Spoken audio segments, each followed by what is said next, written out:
Let's talk Buddy Franklin, because last night kicked 1 goal 3, had 16 kicks, no handballs.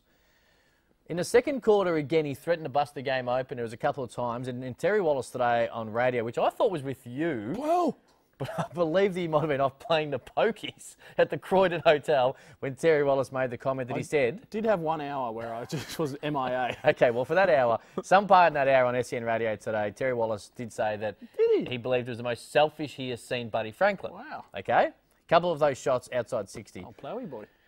We put the question out there. We did. At 7AFL, would you like your club to trade for Buddy Franklin?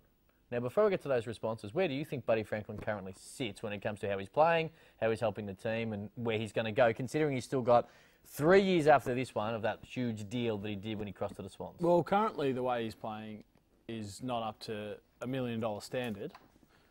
Just lacking a bit of penetration in his kicking. Yeah, but see Heaney, he had groin surgery in the off-season. We shouldn't be surprised by this. Yeah, I know that, Cameron.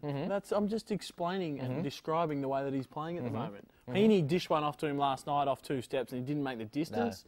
No. Usually that sails through. Yes. So, I was about to say, he's had groin surgery. There you go. And he trains for 10 minutes a week.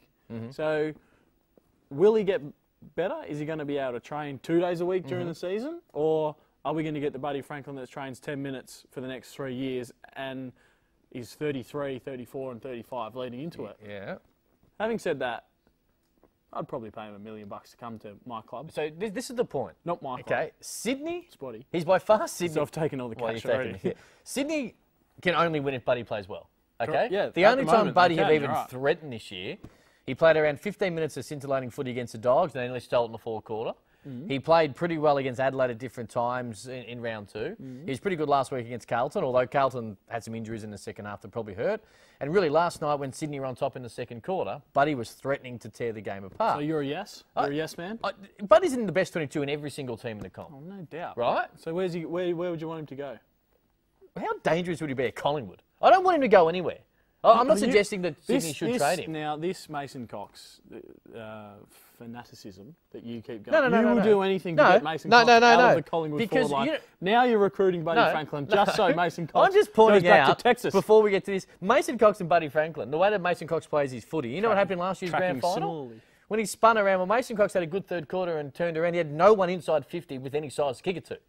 Right? So I'm not saying he should go there. I'm simply saying that for people who are tweeting like this, at MWJ1975. Hell no. Hell no. That's good. Solid foundation to the argument. Sue Alicia's Hawk. No, we've had him before. Well, no, but they'd still have him there. Okay. At Kyle Caldwell. If you took a pay cut, 1.1 million, a bit too much, but $700,000. Now, that's like... Not bad. See, this is the thing. Obviously, when it comes to value for money, I understand that question a little bit. Who's the next tweet from? Peter Vasilokopoulos. Yes, not bad. Not bad. Yes, 100% Carlton. Hashtag bound by blue. I think he'd be a good fit at Carlton. He would be terrific at Carlton. Can I point this out? He'd be a good fit at every club in the league. Okay? The Dogs would like him too. The Dogs would like him. In fact, is there a club he would go to that he wouldn't get the #1 defender? Maybe West Coast? Maybe Brisbane. Eric Hipwood, superstar. Sorry, I was joking. Thank you.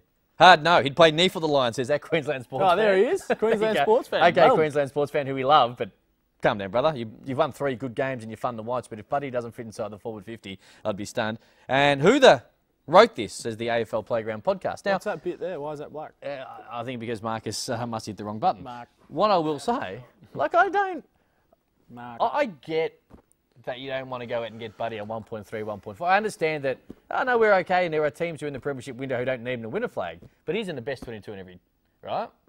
And for Terry Wallace today, and I admit, it probably last night was a little bit different to the way that Buddy plays, because he is traditionally a fairly unselfish player and has been for a lot of his career. It's like the Kobe Bryant situation. People whack Kobe Bryant because he took every single shot for the Lakers. He had no teammates who were standing up. This isn't a Sydney Swans team that has a great deal of talent around him right now. He has to play well for them to win. Sam Reid's not kicking goals. No, the Smalls aren't. Papley, 3 points last night. Cost me my multi. Josh Kennedy's not the Josh Kennedy who has been Brownlow favourites in the past. Luke Parker's struggling with injury.